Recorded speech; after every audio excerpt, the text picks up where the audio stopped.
where I came from, I had no background in men's choral music at all, nor did I have any background in fraternities, same-sex fraternities. And when I came to Glee Club, I discovered a whole different world. And I had to kind of wrap my head around the behavior of the guys in rehearsal. I had to wrap my head around their expectations in terms of auditions, in terms of social activities, in terms of what kind of repertoire they wanted to sing. I wasn't used to thinking much about what the students wanted. I came from the autocratic model. And if students worked for me, they either volunteered to do so or were paid by the music department. They weren't elected or appointed by their peers to do this. And I found myself suddenly in a situation where it really was the students themselves, the singers, expected to be running things. And that every time they added a new person or anytime there was a calendar change, things would change because the personalities would change some. And I was expected to just roll with this. I couldn't fire anybody. There was nothing I could do to change what was happening. And this was a big deal to me. I think at the same time, in a larger look at it, I had no experience with student-led a cappella groups.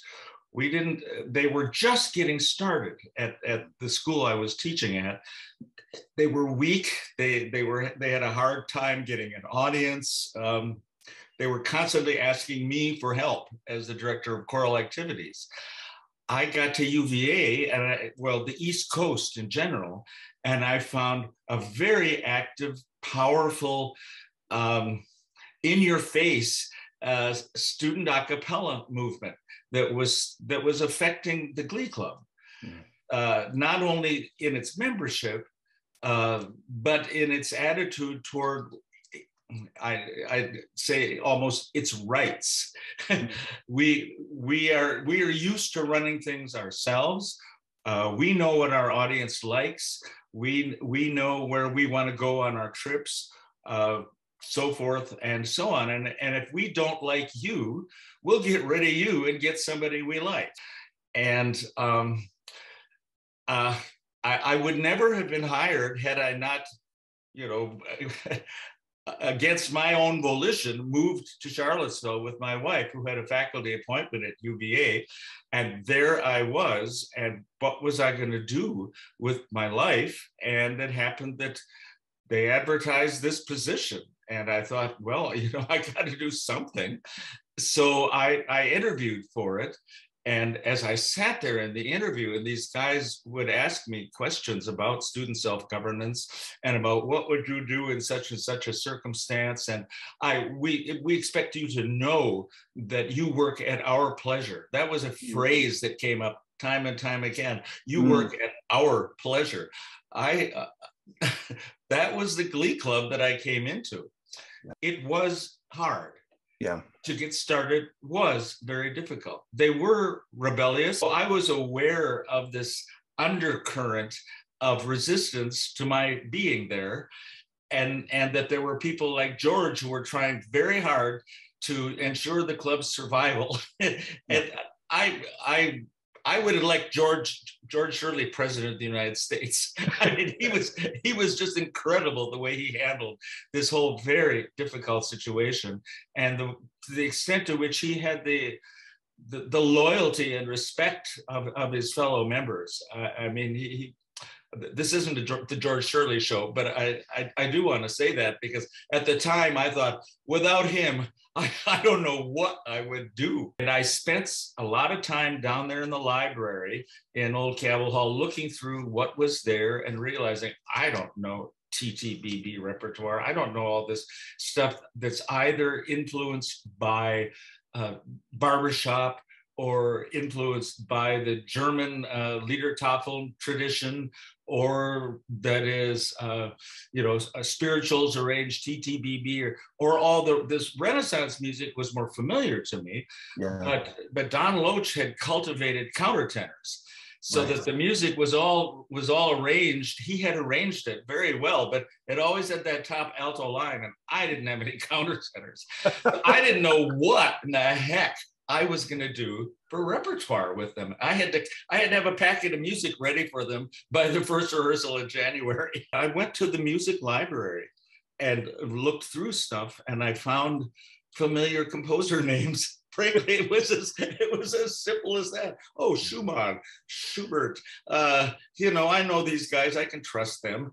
And so it was the same with the Parker, Alice Parker, Robert Shaw arrangements that I found. I was currently singing with Robert Shaw, so I was aware of his work in this area. So I started putting those things in there too. But I was just fishing. I mean, I was, biblically speaking, I was throwing my nets very wide to find some common ground between the singers and myself.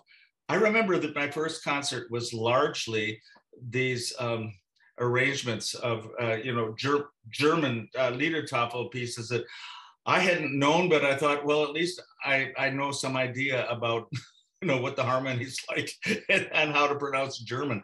But the guys were just like, what are we doing this for? I don't know how we all put up with one another for that first semester, but we did. Well, the strength that I brought to this was that I had already conducted college choirs for 15 years, and I had developed, as a conductor and leader, I wasn't afraid of that part. I knew how to do that. I knew how to be a boss. I knew how to compel uniformity. I didn't know what to do with the fighting back. And I was a singer. I was a singer before I ever became a choral conductor, and I was particularly, and a voice teacher. I had taught for several years, and I think I had skills at teaching men's voices particularly, and that it occurred to me in these circumstances, well, I just pretend that this is a voice lesson with some male singer, and we do the warm-ups that I would do in that context, and get some kind of uniformity of production and intonation and so forth, the same way I would with a soloist. I think that somebody coming in without that background, those skills, would have had a much, much harder time. I did find, and you say this about, you mentioned Drew Cogswell, I did find that basically the guys in Glee Club were nice young men. They basically were really, well raised. They knew how to behave. It didn't take long for them to pull back from this hostile front that they had initially shown me, and to realize, oh, I'm supposed to behave better than this, And Drew was a good example of kind of calming me down and saying, I'm a nice person. They're nice people. Just take it easy. Because that first semester, I just came out of it like this. I think I was fortunate in the soloists that I had, and I chose repertoire because of people like Carter Wood, who just, he just sang the piece that he sang, Amazing Grace. I heard heard his voice, and I knew I have to do this piece. And the same with Tarek Mustafa for the Hovannes piece that I chose.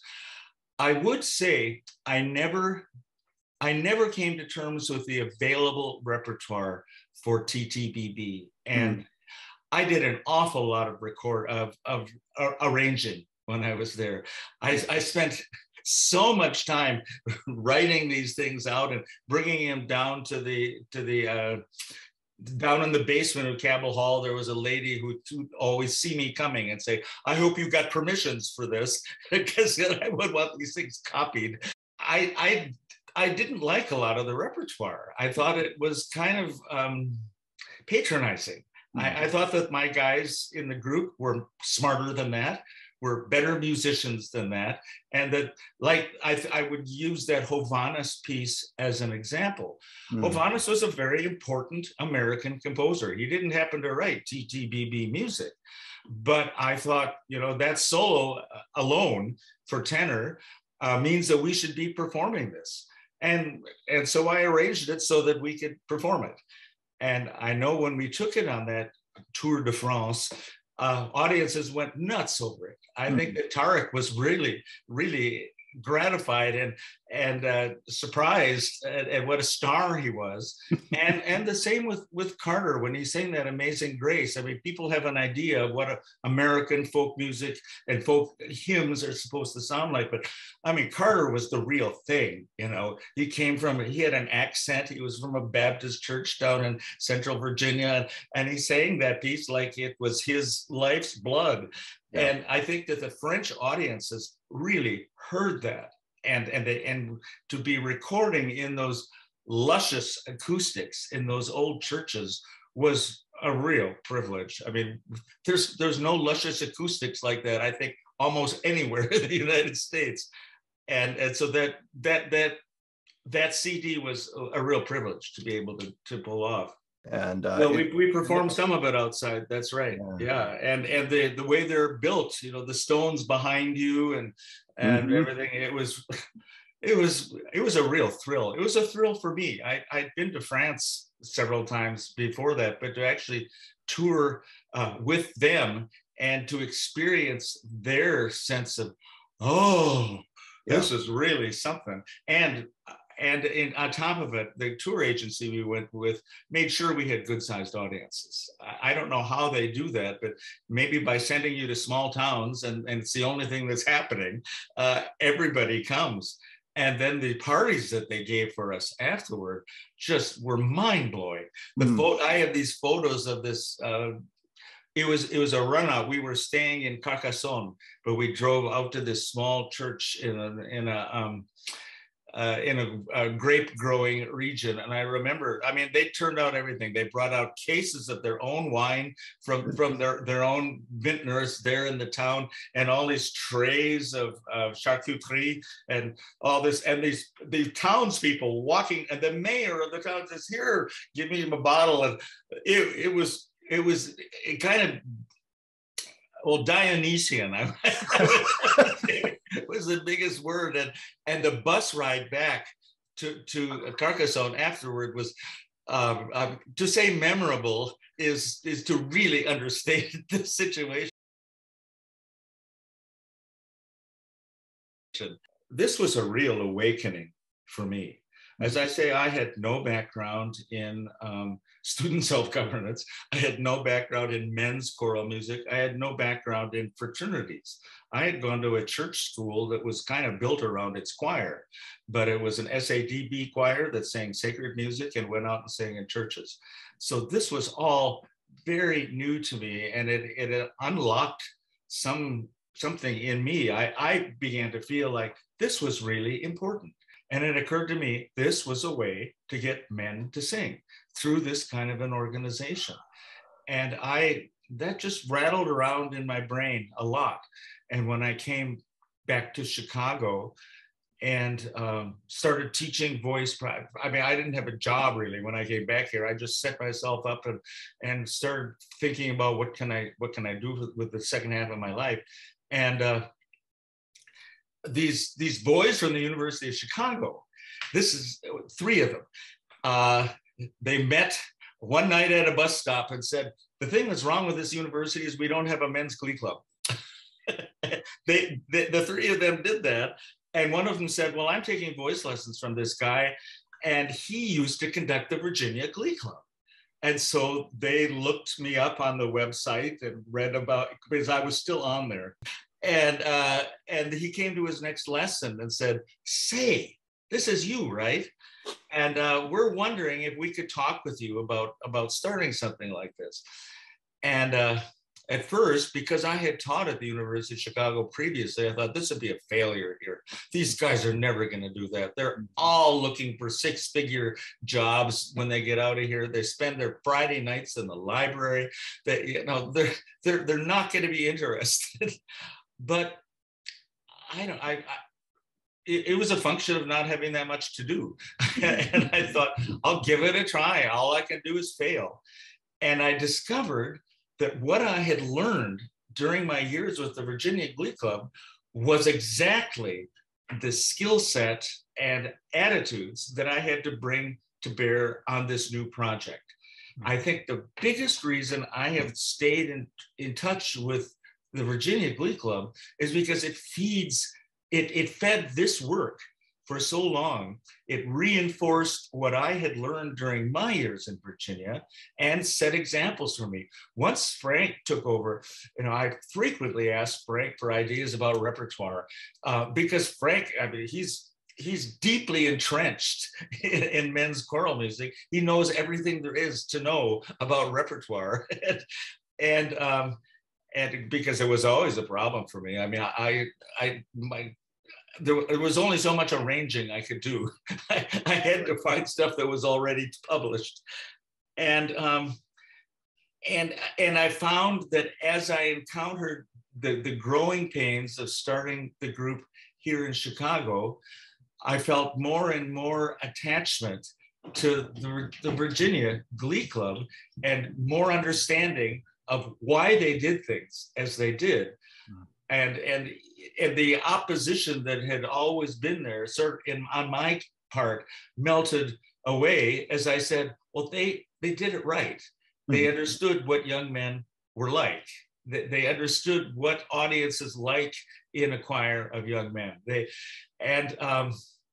You know, I didn't have a chance to think about that stuff when I was in Virginia. It was just survive. But to get out in foreign country and then have to introduce this idea, I learned and continued to learn along the way, and became oddly, I became fonder and fonder of Virginia Glee Club over the years that I was gone, and more admiring of the work of my predecessors, more admiring of the really high quality leadership that I got from so many of the students, and wonder how can I foster that same kind of commitment in my students in Chicago. Yeah, so I have wanted to stay attached. I never feel like I can bring anything new to the table when I come to these board meetings. I'm just there as a fossil on display. You know, they should put a glass case around me. And I read those reports and am very interested in what's happening.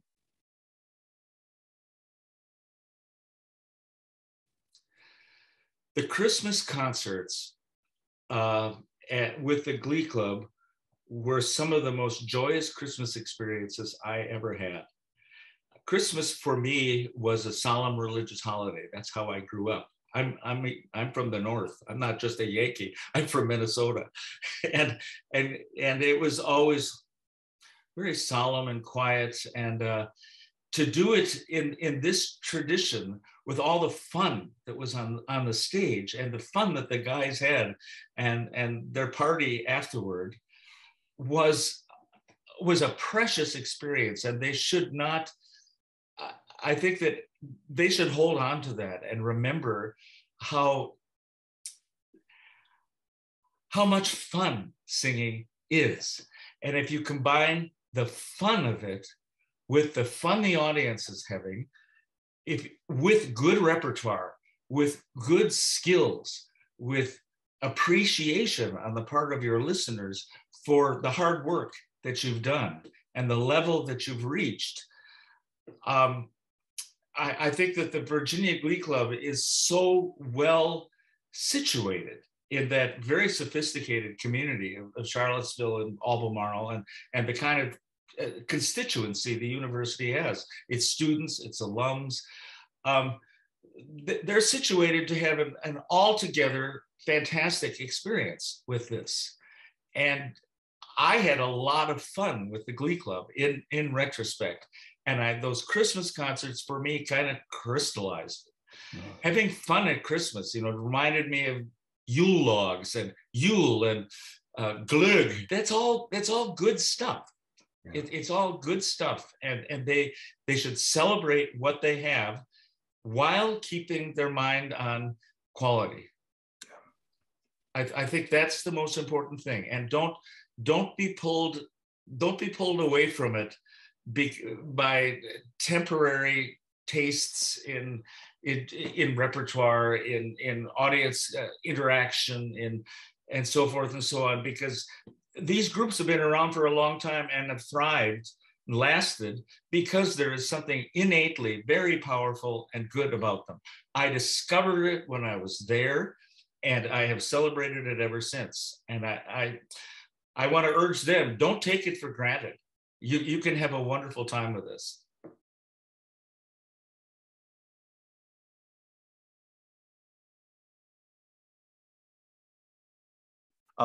You know, one of the things that we were talking about as we led up to the reunion was, you know, how do we make the banquet special? And, you know, part of this was getting you to talk, but part of it was, you know, honestly, the group wanted to thank you as well, you know, for everything that we've just talked about, coming into a really tenuous time in the group's history and making it so much stronger than staying engaged throughout.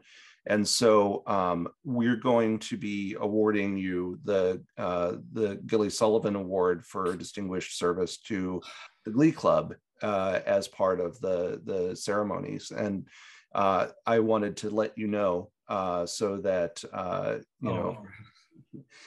you have no idea. I mean, Gilly Sullivan was my saint while I was there. He took me out for lunch a couple of times, and he sort of patted me on the shoulder and said, look, just stick with it. Stick with it. If you will, I'm behind you. You know, and he was. He really, he was a great support for me. He was my savior. I really appreciate that. Oh, that's very touching. Thank you so much.